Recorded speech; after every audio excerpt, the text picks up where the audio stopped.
Hi అండి. ఈరోజు టమాటా curry చేస్తున్నాను. ముందుగా ఒక కడాయిలో ఆయిల్ వేసుకోవాలి. తర్వాత పచ్చిమిర్చి ఆనియన్ వేసుకొని బాగా కలపాలి కొంచెం ఎర్రగా అయ్యేదాకా. దాని తర్వాత టమాటా వేసుకోవాలి. టమాటా వేసుకొని కొద్దిసేపు కలిపి కొద్దిగా సాల్ట్ వేసుకొని పసుపు వేసుకోవాలి. బాగా కలుపుకోవాలి. కొద్దిసేపు కలిపి మూత పెట్టుకోవాలి. ఒక 5 minutes టమాటా ఉడికే వరకు. ఉడికాక బాగా కలుపుకోవాలి. టమాటా బాగా మెత్తగా ఉడికిపోతే టేస్ట్ దాంట్లో కారం, కొద్దిగా ధనియాల పొడి, కసూరి మేతి వేసుకోవాలి. మనం ఆల్రెడీ ఉప్పు వేసుకున్నాం ముందే. బాగా కలుపుకోవాలి.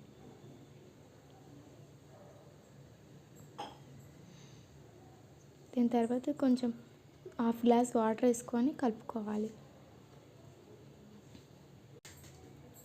కొద్దిసేపు ఉడకనిచ్చి ఆయిల్ పైకి తేలే వరకు ఉడకనివ్వాలి. ఒకసారి ట్రై చేసి కామెంట్ చేయండి.